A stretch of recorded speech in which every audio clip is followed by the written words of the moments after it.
Eclesiastés 12:13 dice: el fin de todo discurso es este: teme a Dios y guarda sus mandamientos, porque este es el todo del hombre.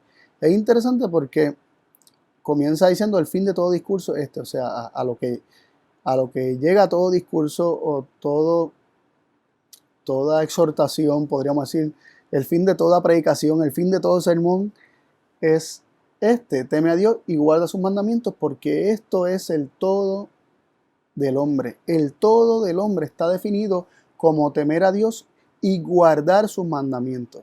Pero ¿qué es temer a Dios y qué es guardar sus mandamientos?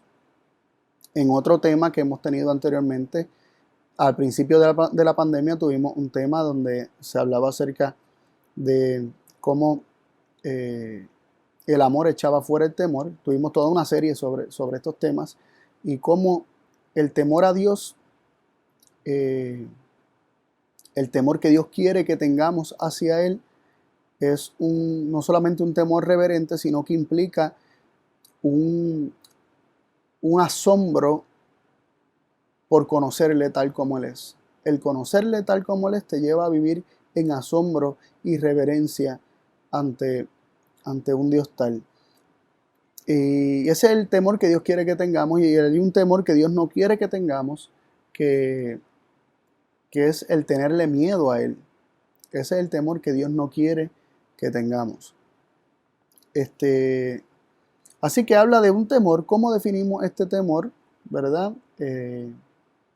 Y que Dios quiere que tengamos, y cómo definimos el guardar los mandamientos. Es importante porque este es el todo del hombre. Y guardar sus mandamientos está conectado con guardar su palabra, ¿no? Y eso lo vamos a ver en unos momentos. La palabra de Dios define sus propios términos. La palabra de Dios nos define el temor que Dios quiere que tengamos.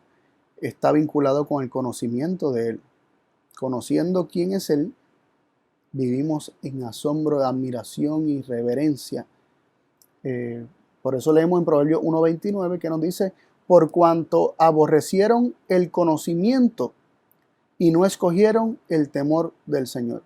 Vemos que lo que se aborrece, lo que no se elige, lo que se desecha, lo que se rechaza, es un conocimiento de Dios, ¿verdad? Es el conocimiento y también es el temor del Señor. Así que simultáneamente, cuando se rechaza el conocimiento, se está rechazando el temor del Señor.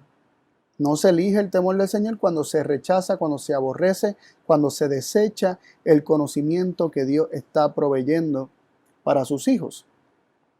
También leemos en Proverbios 2 del 1 al 5: hijo mío, si tomares mis palabras y mis mandamientos guardares dentro de ti, haciendo estar atento tu oído a la sabiduría, si inclinares tu corazón a la prudencia, si clamares a la inteligencia y a la prudencia dieres tu voz, si como a plata la buscares y la escudriñares como a tesoro, entonces entenderás el temor de Jehová y hallarás el conocimiento de Dios.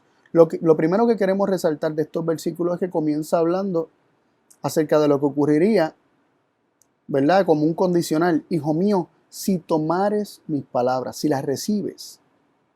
Si las tomares, si las recibes. En la Biblia muchas veces tomar y recibir es una y la misma cosa. Hay veces que no. Hay veces que tomar implica un movimiento unilateral, ¿verdad? Solamente desde un lado hasta el otro, donde alguien extiende la mano y agarra para sí. O toma por la fuerza aquello que quiere, aquello que desea. Sin embargo, en muchas ocasiones en la Biblia el tomar implica el recibir algo de parte de alguien, el proceso por el cual se recibe algo de parte de alguien. Por ejemplo, alguien te da algo y tú lo tomas, lo aceptas, lo recibes.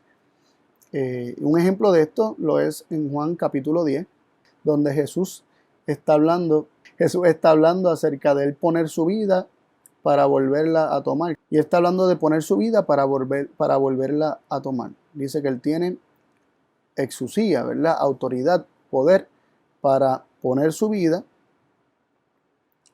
y para volverla a tomar. Esa palabra exusía no es dinamis, que es poder así explosivo, sino que es autoridad. Exusía es autoridad. Y esa palabra, exusía, dice Cristo que Él tiene autoridad para poner su vida y para volverla a tomar. Y luego dice, este mandamiento recibí de mi Padre. La palabra que aparece cuando en griego, ¿verdad? Cuando Jesús dice, tengo poder para poner mi vida y para volverla a tomar. La palabra en griego para tomar es lambano, el verbo lambano. Y luego es el mismo verbo que aparece en la siguiente frase donde dice, este mandamiento recibí de mi Padre. Así que vemos cómo tomar y recibir en la Biblia pueden ser sinónimos, ¿no? Y Cristo está diciendo que Él pone su vida para volverla a recibir, ¿verdad? Confirmando así que Él recibió su vida de su Padre, como dice Juan 5:26, pero también en motivos de la resurrección, Cristo volvió a recibirla de su Padre, y esto lo confirman más de 25 versículos en la Biblia donde se nos habla que el Padre resucitó a Cristo de entre los muertos. El punto no es ese, o sea, eso no es lo que estamos enfatizando, solamente estamos poniendo un ejemplo de cómo tomar las palabras implica recibir las palabras. Hijo mío, si tomas mis palabras, si las recibes, y mis mandamientos guardares dentro de ti. Así que el recibir la palabra implica también, por ende, ¿verdad? Implica guardarlas dentro de nosotros. Y luego, al recibir la palabra y guardarla dentro de nosotros, esa palabra queda escrita, como vamos a ver más adelante, en nuestros corazones. Sigue diciendo, haciendo estar atento tu oído a la sabiduría, si inclinares tu corazón a la prudencia. Aquí este versículo 2 nos explica este proceso de recibir la palabra y guardar los mandamientos. ¿Cómo es que se recibe la palabra y se guardan los mandamientos? Haciendo estar atento tu oído a la sabiduría, si inclinares tu corazón a la prudencia. Es decir, si tu oído está atento a la sabiduría. ¿Y qué es la sabiduría o quién es la sabiduría? Es Cristo. Primera de Corintios capítulo 1 versículo 24. Pablo nos dice que Cristo es sabiduría de Dios. Si nuestro oído está atento a Cristo, si inclinamos nuestro corazón a Cristo, de esa forma queda recibida la palabra y guardada en el corazón. Pero vamos a seguir abundando en cuanto a esto. Dice el versículo 3, si clamares a la inteligencia y a la prudencia adhieres vos, si como a la plata la buscares y la escudriñares como a tesoro. Miren qué interesante lo que nos presentan estos dos versículos. Habla de clamar y dar nuestra voz a la inteligencia y a la prudencia. Acabamos de hablar de que la sabiduría es Cristo y sigue hablando de la sabiduría como prudencia e inteligencia. Si clamamos a Él, a Cristo, aquel que nos da la palabra, aquel que es la palabra viviente, si clamamos a Él, si clamamos a la inteligencia, si le damos nuestra voz, y si como a la plata lo buscamos, mira qué interesante, si nuestro deseo, si lo que está en nuestro corazón es buscar a Cristo, buscar la inteligencia, buscar la prudencia, buscar a la palabra de Dios, buscar todo ese conocimiento que Cristo nos puede proporcionar para escudriñarlo como a un tesoro. Mire qué interesante. Nos habla de buscarlo como a la plata, escudriñarlo como un tesoro. Y aquí vemos cómo está vinculado el guardar la palabra con el considerar la palabra un tesoro, o más valioso que un tesoro terrenal. Dice, si eso es lo que ocurre, si escuchas las palabras, si escuchas los mandamientos y los guardas, entonces si tienes tu oído presto para la palabra, si clamas a la inteligencia y pides sabiduría, como dice Santiago, y para ti ese conocimiento que Cristo proporciona es un tesoro más precioso que la plata, más precioso que el oro, y la escudriñas, que implica estudiarla, ¿no? Profundamente, ¿no? Entonces, dice el versículo 5, entonces entenderás el temor de Jehová y hallarás el conocimiento de Dios. Se llega a tener el temor de Jehová. Pero ¿cómo se llega a tener el temor de Jehová? Se llega a tener el conocimiento de Dios por medio de Cristo, por medio de recibir la palabra, por medio de recibir a Cristo, se recibe un mayor conocimiento de Dios, y esto es definido como el temor de Jehová. Y es bien interesante porque en ocasiones vamos a encontrar como que el temor de Jehová produce en nosotros el querer atesorar la palabra. Pero el atesorar la palabra y el recibir esa palabra nos proporciona a la vez un conocimiento más profundo que va a hacer que conozcamos a Dios mejor. Y es como un circuito, ¿no? Se completa como un circuito, ¿verdad? Una cadena que no acaba, porque mientras más conocemos a Dios, más queremos guardar su palabra, y mientras más guardamos su palabra, más conocemos a Dios. Y es como que una cosa retroalimenta a la otra. Y eso lo vamos a ver en el estudio de esta mañana. En Deuteronomio 6:6 leemos lo siguiente: y estas palabras que yo te mando hoy estarán sobre tu corazón. Miren qué interesante, hablando de los mandamientos, se nos dice que esas palabras, los mandamientos, debían estar sobre el corazón. Así que cuando Dios manda al pueblo a que guarden sus palabras y que guarden sus mandamientos, es un proceso para que estén guardadas en el corazón. Esa es la forma en que es guardada la ley de Dios, es guardado sus mandamientos, es guardada la palabra. Cuando es guardada, atesorada en el corazón, llevada al corazón. Cuando está oída, cuando esta es como un tesoro y se aprecia, entonces se cumple el deseo de Dios de que esta palabra esté en el corazón. Miren cómo nos dice Proverbios 7, del 1 al 5. Hijo mío, guarda mis razones y encierra contigo mis mandamientos. Guarda mis mandamientos y vivirás, y mi ley como las niñas de tus ojos. Lígalo a tus dedos, escríbelos en la tabla de tu corazón.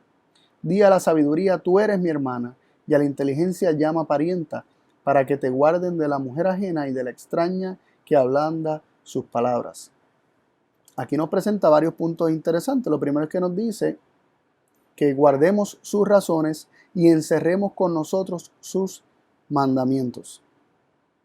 Y cuando dice encierra contigo mis mandamientos, otras versiones más modernas traducen como atesora contigo mis mandamientos. No necesariamente moderna. Esta que estoy utilizando aquí entiendo que es la de 1909, pero puede ser que alguna más antigua tenga la palabra atesorar. Me parece que Sagrada Escritura dice atesorar. No estoy 100% seguro, pero sé que hay otras versiones más modernas que también lo traducen como atesorar. Hijo mío, guarda mis razones, encierra contigo mis mandamientos. Y esto está hablando acerca de cómo los mandamientos de Dios deben ser atesorados y guardados. Guarda, encierra, guarda, atesora. La palabra, cuando se nos habla de guardar, no es hacer. Cuando se nos habla de guardar, implica atesorar, porque lo que no está atesorado no se va a hacer conforme a la justicia de Dios. La justicia que no se ha recibido no se puede manifestar. La justicia que no se ha atesorado y no ha sido escrita en el corazón no se puede manifestar. Cualquier manifestación que se haga aparentemente de la justicia de Dios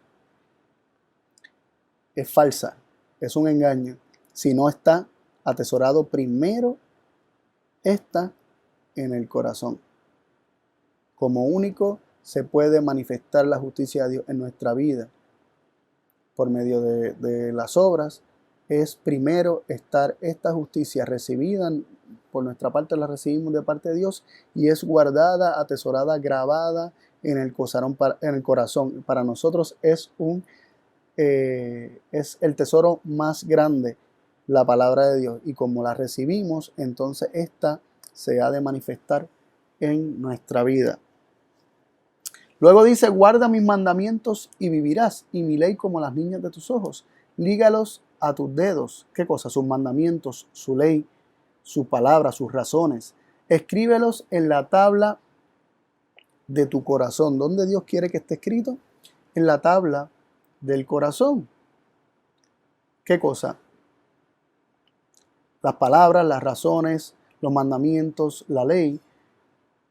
Y todo esto tenemos que ya ir presentándolo como asociado a recibir a Cristo, porque Cristo bien dice, y más adelante lo vamos a citar más completo, pero Cristo dice que el que recibe su palabra, lo recibe a Él. El que recibe su palabra, lo recibe a Él. Y esto lo vamos a ver más en detalle a continuación.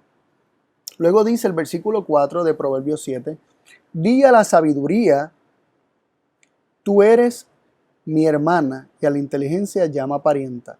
¿Quién era la sabiduría? ¿O quién es la sabiduría? Según lo que ya hablamos, Cristo es la sabiduría de Dios. Cristo es la sabiduría de Dios. Y es muy interesante ver cómo aquí está diciendo que digamos nosotros a la sabiduría, tú eres mi hermana, y a la inteligencia llama parienta. Hace unos versículos atrás estuvimos viendo en Proverbios capítulo 2, donde se habla que clamáramos a la inteligencia y a la prudencia, diéremos nuestra voz. ¿Qué es lo que le tenemos que decir a la prudencia, a la inteligencia, a la sabiduría? ¿Qué es lo que le debemos decir? Le debemos decir, tú eres mi hermana, y a la inteligencia llama parienta. ¿Acaso no es Cristo nuestro hermano mayor? ¿Acaso Él no se hizo nuestro pariente más cercano? Si nosotros reconocemos a Cristo como nuestro pariente más cercano, como aquel que no está lejos, como aquel que es la palabra que no está distante, sino que está cerca hasta nuestro corazón. Si nosotros lo reconocemos como aquel que es más cercano que un hermano, lo llamamos nuestro hermano, pero lo llamamos el pariente más cercano, nuestro amigo más cercano, reconociendo que no está lejos, sino que está muy cerca, hasta nuestro corazón, entonces Él nos ha de guardar de la mujer ajena. La sabiduría, Cristo nos ha de guardar de la mujer ajena y de la extraña que ablanda sus palabras. Es decir, cuando nosotros recibimos la palabra audible, ¿verdad? O la palabra escrita, en nuestro caso, en la Biblia, nosotros recibimos la sabiduría de Dios, que es Cristo. Y si lo llamamos nuestro pariente más cercano y lo atesoramos en nuestro corazón a Cristo y no le echamos fuera, Él nos ha de guardar a nosotros de pecar. Así que, por eso es que Juan dice que el que está en Cristo no peca. En Primera de Juan. Y a mucha gente le choca esto, pero es así. El que está en Cristo no peca porque Cristo está en Él. Porque el que está en Cristo es el que recibe las palabras de Cristo, y Cristo está en Él, y Cristo en Él lo guarda de la mujer ajena, que es solamente un ejemplo del pecado, ¿no? Y de la extraña que ablanda sus palabras. Somos protegidos de pecar. Somos protegidos de tomar mujer ajena. Y esto es mientras Cristo es recibido. Así que ya vamos viendo una conexión, que no es el propósito de este estudio, ver una conexión, o sea, sí es el propósito de que veamos una conexión entre recibir la palabra y recibir a Cristo, pero no nos estamos enfocando 100% en probar que cuando se recibe la palabra, se recibe a Cristo, aunque sí lo vamos a ver más claramente más adelante. Lo que queremos estudiar en este tema también es considerar cómo entonces recibimos la palabra. ¿Cómo es que se da ese proceso? Porque estamos viendo que es importante. O sea, recibiendo la palabra, recibimos conocimiento de Dios. Teniendo conocimiento de Dios, queremos seguir atesorando y guardando más su palabra en nuestro corazón. Y al guardar su palabra en nuestro corazón, a la vez recibimos más conocimiento de Dios, como estuvimos viendo. Y, y es importante esto porque estamos viendo que entonces cuando se recibe la palabra, recibimos a Cristo y la presencia de Cristo nos guarda del pecado. Cristo mismo nos guarda de pecar. Y esto vamos a estar viéndolo más en detalle a continuación. Dice en Proverbios capítulo 8, versículo 10, recibid mi enseñanza y no plata, y ciencia antes que el oro escogido. Para nosotros la enseñanza y la ciencia o el conocimiento que Dios nos quiere dar por medio de Cristo, porque todo conocimiento que viene a nosotros ha venido por medio de Cristo. Dios quiere que para nosotros sea más valioso ese conocimiento, esa enseñanza, que cualquier tesoro terrenal. Dice, más que la plata, más que el oro escogido. O sea que no, en lugar de la plata, en lugar del oro, que elijamos la ciencia y la enseñanza. Y esto es lo que eligió Salomón, ¿no?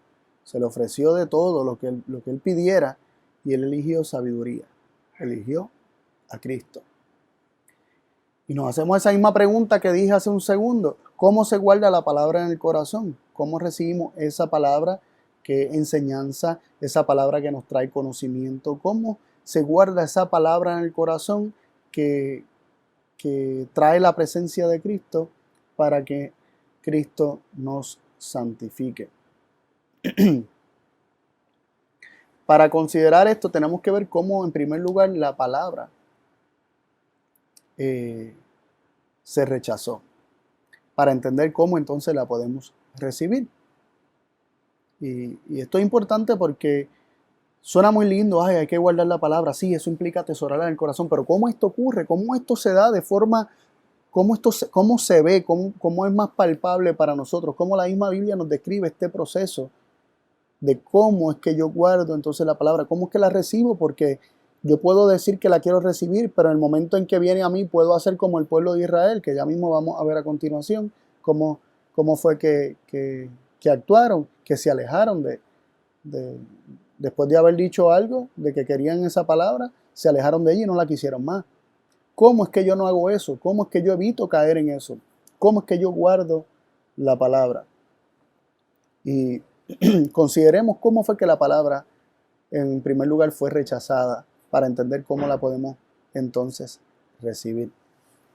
En Génesis 2, 16 y 17 leemos, y mandó el Señor Dios al hombre diciendo, de todo árbol del huerto comerás, mas del árbol de la ciencia del bien y del mal no comerás de él, porque el día que de él comieres, morirás. Aquí Dios había hablado había dado su palabra acerca de comer del árbol de la ciencia del bien y del mal. Y leemos en Génesis, ¿verdad? Capítulo 3, versículo 1, vamos a leer el 1, el 5, el 6 y el 7. Dice el 1, pero la serpiente era astuta más que todos los animales del campo que el Señor Dios había hecho, la cual dijo a la mujer, con que Dios dijo, no comáis de ningún árbol del huerto. Entonces la serpiente dijo a la mujer, no moriréis, mas sabe Dios que el día que comiereis de él serán abiertos vuestros ojos y seréis como dioses sabiendo el bien y el mal.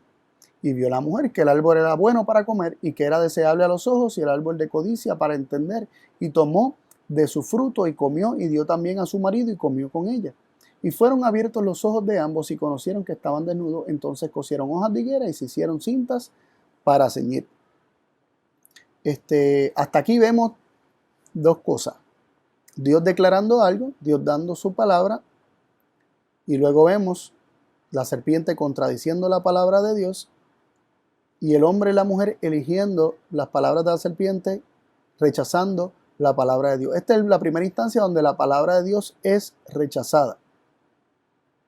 Y para que notemos que rechazar la palabra implica también rechazar a Cristo y rechazar su presencia, leamos lo que nos dice en el versículo 8, ahí en Génesis 3, dice, y oyeron la voz del Señor Dios que se paseaba en el huerto al aire del día, y se escondió el hombre y su mujer de delante del Señor Dios entre los árboles del huerto.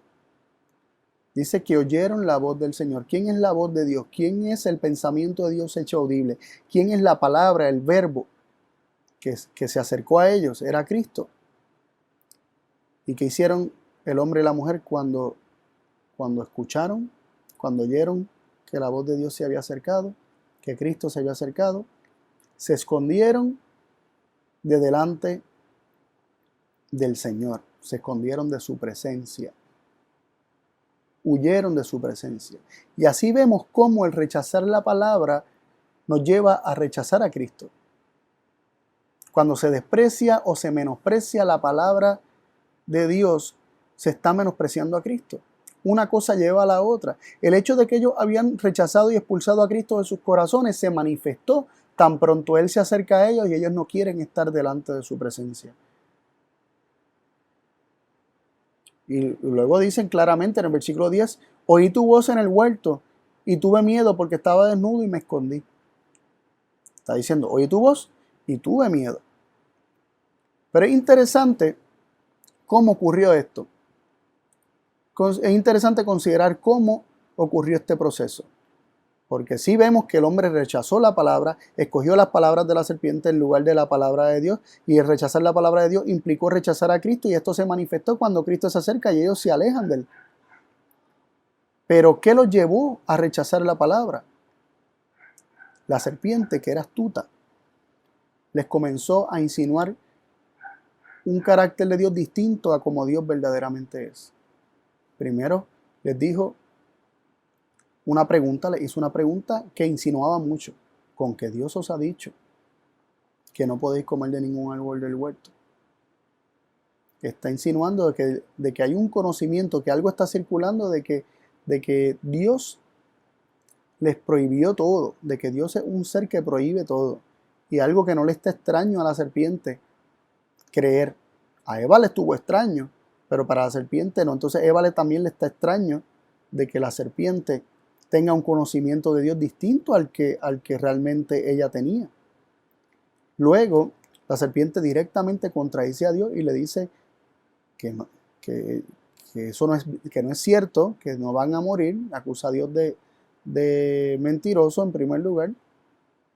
Y también, entre otras cosas, acusa a Dios de reservarse lo mejor para sí. Y de esta forma, aunque no vamos a entrar en demasiado detalle, se pinta toda una imagen de Dios muy distinta a la que nosotros podríamos contemplar leyendo detenidamente el relato de Génesis capítulo 2, donde vemos a Dios dándole todo al hombre, creando todo para el disfrute y el deleite del hombre y no reservándose nada, sino que todo cuanto hizo se lo da al hombre, aún cuando le dijo que no comiera del árbol de la ciencia del bien y del mal, aún en esa aparente prohibición, Dios le está dando al hombre la libertad de elegir. Le está garantizando que él tiene libertad para elegir. Así que aún en esa aparente prohibición, realmente Dios está haciendo una dádiva, está garantizando una dádiva de libre albedrío. Pero la serpiente está desvirtuando todo esto y está pintando a Dios de una manera distinta. Y Eva finalmente creyó esto. O sea, Eva finalmente aceptó esto. Dice que ella vio el fruto y vio que era bueno para comer. Realmente no. O sea, el fruto no era ni mejor que cualquier otro. Ni siquiera ella tenía hambre en ese momento. O sea, no era que estaba hambrienta y pasando hambre, porque ellos podían comer libremente de todos los árboles del huerto y a todo a su alrededor habían frutos para que ellos disfrutaran. Ella consideró por sí misma las palabras de la serpiente, consideró lo que veían sus ojos, se dejó llevar por lo que veían sus ojos y por las palabras de la serpiente. Finalmente comió ella y comió su marido juntamente con ella.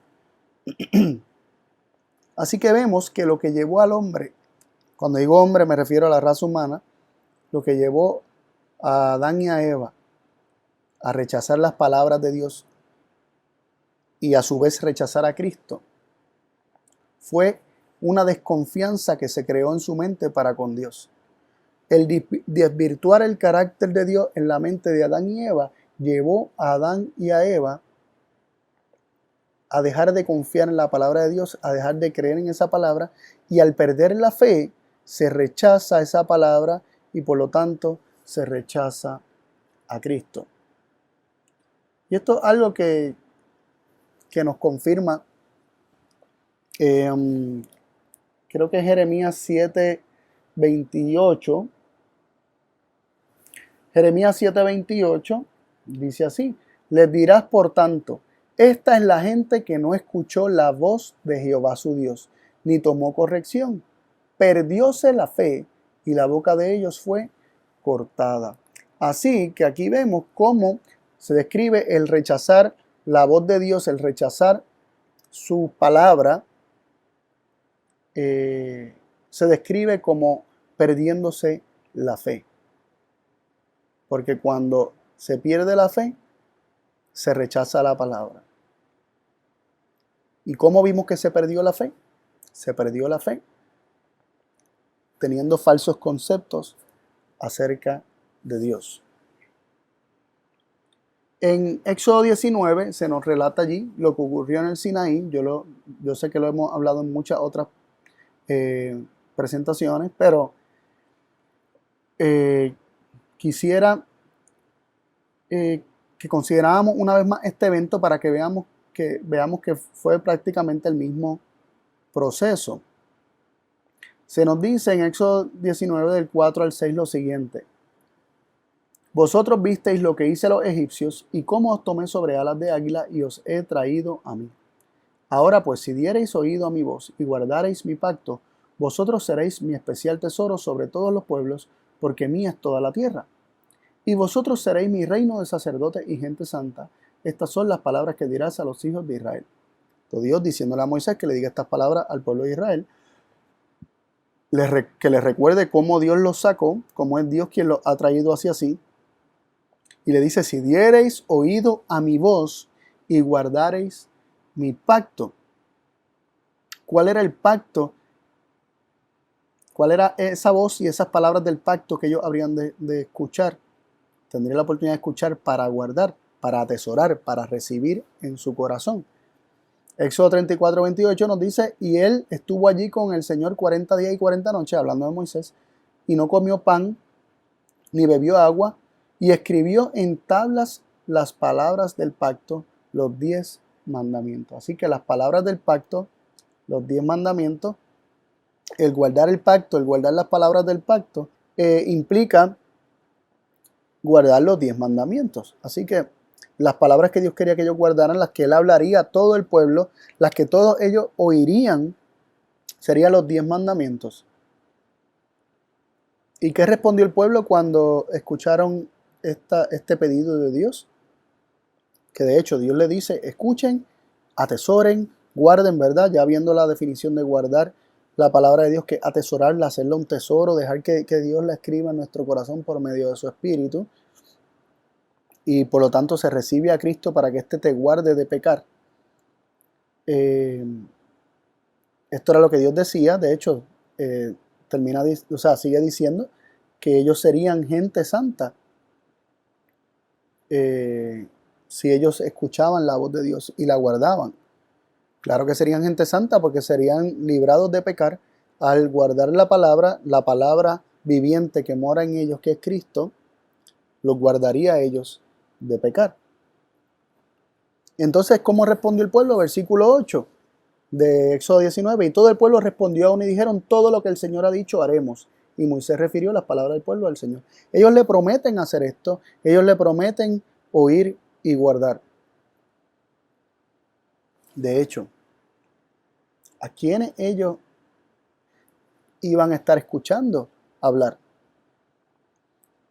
Iba a ser el ángel del pacto, que hablaría las palabras del pacto, y este es Cristo, el Hijo de Dios. Hechos 7:38 nos dice, hablando de Moisés: este es aquel que estuvo en la iglesia en el desierto con el ángel que le hablaba en el monte Sinaí y con nuestros padres, y recibió las palabras de vida para darnos. Así que Moisés, que estuvo con el ángel que le hablaba. ¿Quién era que hablaba en el monte Sinaí? El ángel. el ángel del pacto. ¿Y qué le dio? Palabras de vida para darnos. ¿Y por qué le dio palabras de vida para que les diera al pueblo? Porque el pueblo no quiso recibir más la palabra, entonces en privado Cristo siguió hablando con Moisés. Esto se describe desde el finales del capítulo 20 de Éxodo hasta el 23. Es Dios hablando con Moisés en privado, y aquí vemos que es por medio de su ángel que habla, y Moisés recibe palabras de vida de parte de este ángel para darnos. Es interesante cómo la palabra nos confirma que este era Cristo, porque el mismo Pedro le reconoce que Cristo es el único que tiene palabras de vida. ¿Y a quién iremos? No tenemos a dónde más ir, solo tú tienes palabras de vida. Entonces en Éxodo 20 Dios comenzó a hablar los 10 mandamientos, y Dios habló los 10 mandamientos, pero cuando habló los 10 mandamientos algo ocurrió. Todo el pueblo escuchó, todos oyeron, todos fueron testigos audibles y oculares de que allí estaba la presencia de Dios en un sentido, pero audibles de que todos escucharon esta palabra, estos 10 mandamientos. ¿Y qué hicieron? Ellos habían prometido oír y guardar. Posiblemente también pensaron que tenían que hacer, sin entender correctamente lo que era guardar.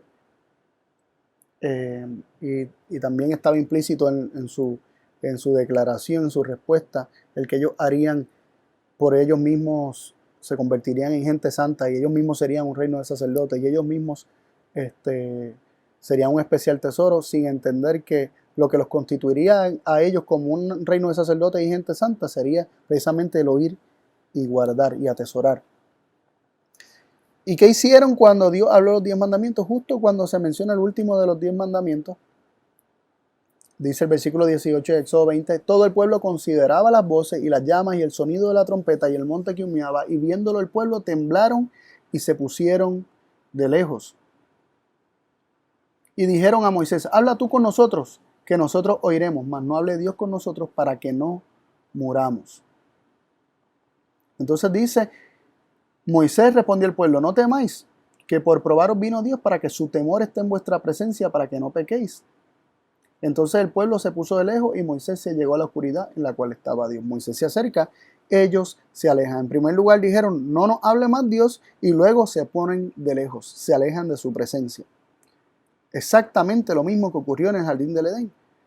Se rechaza la palabra y luego se alejan físicamente de la presencia de aquel que les daba la palabra, que es Cristo. Y lo interesante es que ellos dicen que ellos no querían morir, que no hable Dios con nosotros para que no muramos. ¿Y qué es lo que pensaba el pueblo de Dios? Y aquí es que vamos otra vez para ver el punto de por qué se rechaza esta palabra. Y por falta de fe. Y la fe vimos que se perdió debido a un falso concepto de Dios que fue introducido. ¿Qué pensó el pueblo de Dios? ¿Qué pensaba?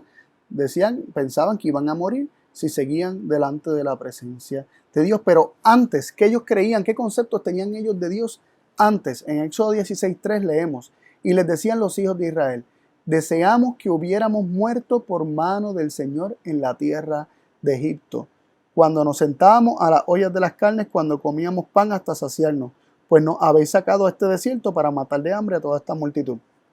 En primer lugar, vemos que ellos le adjudican a Dios la posibilidad de matarlos en la tierra de Egipto. Luego dice que lo que ellos tenían en Egipto era mejor que lo que el Señor les estaba dando, y luego termina adjudicándole propósito de matar de hambre a toda la multitud. Así que ellos tenían falsos conceptos acerca de Dios, falsos conceptos acerca de lo que Dios quería hacer, de sus propósitos, de su buena voluntad para con ellos. Así como Adán y Eva, el pueblo no tenía claro. En el caso de Adán y Eva, ellos tenían claro, pero rechazaron un conocimiento que ellos ya tenían por otro conocimiento que les fue introducido. El pueblo de Israel pensaba que Dios los quería matar de hambre. Dudaban de su bondad. Y donde existe la duda, no hay fe. En Éxodo 17:3 nos dice: así que el pueblo tuvo allí sed de agua y murmuró contra Moisés y dijo: ¿por qué nos hiciste subir de Egipto para matarnos de sed a nosotros y a nuestros hijos y a nuestros ganados? Dice que murmuraron contra Moisés, y más adelante se nos revela en este mismo capítulo que estaban murmurando contra Dios y adjudicaron propósito de morir de sed, de matarlos de sed a ellos y a sus hijos y a sus ganados. Entonces tenían conceptos terribles acerca de Dios, le adjudicaban propósitos maquiavélicos, ¿verdad? Como un Dios oscuro. Entonces, un Dios lleno de oscuridad, ¿no? En vez de creer que Dios era luz y que Dios se proponía bendecirlos y hacerles bien. Pero el tener falsos conceptos acerca de Dios impidió que ellos pudieran guardar la palabra, que ellos atesoraran esa palabra, sino que ellos no quisieron seguir escuchando. Hebreos 4:2 nos presenta que ese precisamente fue el problema de ellos. Nos dice: porque también a nosotros nos ha sido anunciado como a ellos, mas no les aprovechó el oír la palabra a los que la oyeron sin mezclar fe. ¿Todo el pueblo de Israel en el Sinaí escucharon la palabra? Sí. ¿Pero por qué no les aprovechó? Porque no la llevaron al corazón, no la guardaron. ¿Pero por qué no? Porque la oyeron sin mezclar fe. La oyeron con un falso concepto de Dios. Es necesario oír la palabra y mezclar con fe. Fe es la convicción, es la certeza de la palabra de Dios. ¿Verdad? Dice que es por la fe, la certeza de lo que se espera, la convicción de lo que no se ve, pero esto conforme a la palabra de Dios, porque la fe viene por el oír y el oír por la palabra de Dios. Así que vemos que la fe es aquello que se apropia, que recibe, que la fe es el elemento que permite que el hombre crea, ¿verdad? Convencido, teniendo certeza, aquello que Dios habla. Y esto no existe, la fe no existe, esta convicción, esta certeza, cuando no hay una confianza plena en aquel que habla. O sea, ¿de quién vamos a recibir la palabra como que así? Como que es ley, como que no se equivoca, que no hay error en ella. ¿De quién nosotros podemos recibir la palabra así? Porque nuestros hermanos, nuestro prójimo se equivoca constantemente y no son perfectos. Y todo lo que nos dicen puede estar equivocado. Y nosotros pues nos cuesta poner nuestra cabeza en un picador, por decirlo así, por la palabra de nuestro hermano. Pero cuando nosotros tenemos la seguridad de que Dios es bueno, que Él no se equivoca y que tiene siempre en mente nuestro bienestar, nuestra bendición, ¿verdad? Que quiere que estemos bien y que seamos felices. Cuando entendemos que Él no se equivoca, que Él no cambia, que Él no miente, que Él no te dice una cosa primero, otra después, que Él no es circunstancial, entonces nuestra fe puede estar anclada en una palabra que no ha de tornar vacía o de volver vacía, sino que la palabra se cumplirá y hará aquello para lo cual fue enviada. Entonces nosotros entendemos que por medio de la fe, mezclando fe, teniendo fe, cuando la palabra es hablada, entonces esta palabra es recibida y atesorada en el corazón. Pero entonces, ¿cómo se recibe la fe? ¿Cómo la fe surge en mí? O sea, la fe es un don, y la Biblia nos habla que la fe es un don, dice que es un fruto del Espíritu. Es algo que Dios da. Dice que somos salvos por gracia, por medio de la fe, y esto no de vosotros, sino que es don de Dios. Así que la fe por la cual somos salvos por gracia, o la fe por la cual se recibe la gracia, es parte de la gracia, porque también es un don, es parte de lo que Dios nos está regalando por gracia. Y es un don de Dios la fe. ¿Cómo se recibe la fe? Nos dice Gálatas 5:6, porque en Cristo Jesús ni la circuncisión vale algo, ni la incircuncisión, sino la fe que obra por amor. La fe que obra por amor. La fe que obra a causa del amor. La fe que obra gracias al amor. Así que la fe que obra, la fe que guarda los mandamientos, la fe que recibe las palabras, la fe que es activa, haciendo que esta palabra sea guardada en el corazón para que luego se manifieste en obras de justicia visibles a los hombres para dar testimonio de que la palabra está morando en nuestros corazones. Esta fe que obra lo hace gracias al amor o debido al amor. Y esto nos lo confirma 1 de Juan capítulo 4, versículos 16 al 18. Nos dice, y nosotros, el 16, y nosotros hemos conocido y creído el amor que Dios tiene para con nosotros.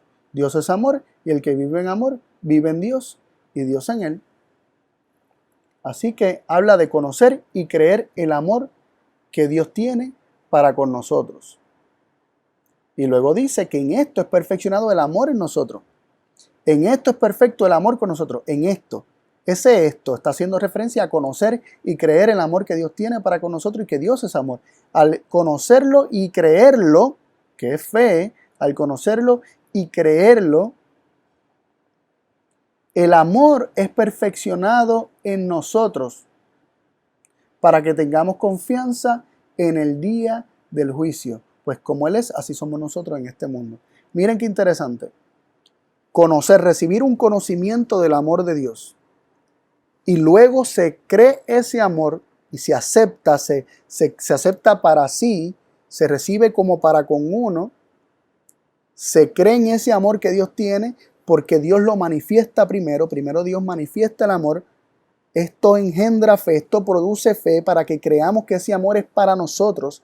Y cuando creemos que ese amor es para nosotros, el amor de Dios es perfeccionado y tenemos confianza en el día del juicio. Tenemos confianza en medio de la prueba. Tenemos confianza y dependencia total de Dios. Y luego dice que en el amor no hay temor, en el versículo 18, mas el perfecto amor echa fuera el temor. Y vemos cómo el temor no solamente es contrario al amor, sino que también es contrario a la fe, porque la fe te da valentía.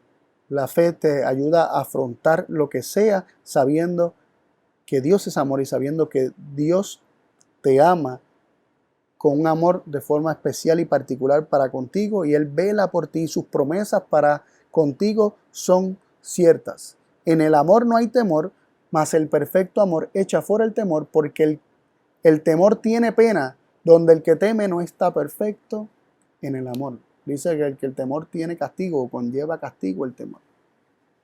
Porque el temor te lleva a buscar salvar tu vida, porque el temor te esclaviza, porque el temor te hace siervo del imperio de la muerte, como nos dice Hebreos capítulo 2, versículos 14 y 15. Así que así vemos cómo es la revelación del amor de Dios, el conocimiento de Dios, de su amor, de que Él es amor, hace que nosotros tengamos fe. Ese conocimiento, comprendiéndolo, hace que tengamos fe y que ejerciendo esa fe podamos recibir las palabras que Dios nos da. Y esas palabras recibidas nos revelan aún más conocimiento acerca de Dios, nos revelan más acerca de su amor y confiamos más todavía. Y cuando la palabra viene a nosotros y nos revela cosas que no están bien, nosotros las aceptamos sabiendo que son ciertas y que no fallan. Y eso nos sigue revelando a un Dios misericordioso que nos quiere salvar y nos quiere limpiar. Y cuando nosotros seguimos en este proceso de conocer más a Dios, recibir su palabra, atesorarla en el corazón y por medio de ese conocimiento conocer más a Dios y seguimos conociéndole cada vez más y atesorando cada vez más su palabra, Cristo es formado por completo en el interior. Recibimos la presencia personal de Cristo que nos guarda por completo del pecado. El versículo 19 decía, nosotros le amamos a Él porque Él nos amó primero. Conociendo el amor y creyendo el amor que Él ha tenido para con nosotros, entonces nosotros le amamos a Él y por amor la fe obra, recibiendo la palabra y guardándola en el corazón. Por eso leemos en Juan 14, 23, respondiendo Jesús y le dijo, el que me ama, por amor, el que me ama, mi palabra guardará y mi Padre le amará y vendremos a Él y haremos con Él morada. ¿Qué nos dice esto? Que el que ama a Cristo, pero el que ama a Cristo es porque Cristo le amó primero. Así que conociendo el amor de Dios, conociendo el amor de Dios en Cristo, que es en Cristo Jesús, Señor nuestro, conociendo ese amor, nosotros entonces lo amamos porque Él nos amó primero y guardamos su palabra. No es que guardando su palabra es que lo amo, sino que lo amo y como le amo, como consecuencia guardaré su palabra, ¿verdad? Por la fe se guarda la palabra y luego dice, y mi Padre le amará y vendremos a Él y haremos con Él morada. La presencia personal de Cristo y de su Padre con el creyente viene al creyente para guardar al creyente de pecar. Como leímos al principio, que la sabiduría que es Cristo nos guarda del pecado, nos guarda de la mujer ajena, nos guarda de sus palabras blandas y nos guarda de las palabras de la serpiente también. Pero todo esto porque conocemos su amor, creemos en ese amor que Él nos ha manifestado y esto inicia en nosotros un proceso de recibir palabra, recibir conocimiento de Dios, conocer cada vez más profundo su amor que nos lleva a querer atesorar más las palabras y querer recibir más de esa palabra para nuestra vida, sabiendo que más palabra implica más cercanía con Cristo, implica más de la presencia de Cristo en nuestra vida, implica ser más cubiertos y más protegidos contra el pecado. Así que ante la pregunta de cómo recibimos la palabra, la recibimos mezclando con fe. ¿Cómo entonces tenemos la fe para guardar esa palabra? Conociendo y creyendo el amor que Dios ha tenido para con nosotros. Ese amor que se manifestó principalmente en la cruz del Calvario, recibiendo la revelación que Cristo nos da acerca de su Padre. Cuando nosotros vemos ese amor que está ahí, nuestros corazones son movidos a creer, a confiar. Y en la medida que confiamos, seguimos recibiendo más palabra, más conocimiento, y esto inicia todo un proceso de santificación en nuestra vida. Y su palabra nos santifica finalmente y nos ha de tener limpios y aptos, sin mancha, para la venida de nuestro Señor Jesucristo. Espero que esta sea nuestra experiencia, que elijamos tener esta experiencia, que deseemos esta experiencia, donde la palabra de Dios siempre es un tesoro y Cristo mismo se convierte en ese tesoro que tanto queremos tener en nuestra vida. Que Dios nos ayude, hermanos, a seguir conociendo el amor de Dios, para seguir atesorando su palabra, para seguir conociendo más de su amor, para seguir atesorando su palabra y de esta forma nosotros seamos hechos a la imagen de Dios. Que el Señor nos bendiga. Oramos. Dios del cielo, gracias por tu palabra. Sabemos que es viva y eficaz. Que esta palabra haga en nosotros todo aquello que puede hacer en nosotros. Que no se lo impidamos. Que no le impidamos a Cristo hacer en nosotros la obra que Él quiere hacer por medio de su palabra. Que no le echemos fuera. Que no lo desechemos. Sino que, conociendo el amor que tú has tenido para con nosotros, confiemos y recibamos cada palabra que sale, oh Dios, de tu boca y que viene a nosotros por medio de Cristo. Bendice a cada hermano, Señor, en su caminar contigo, que pueda seguir creciendo en el conocimiento del único Dios verdadero y de Jesucristo a quien tú has enviado. Esto lo agradecemos en el nombre de Cristo Jesús. Amén.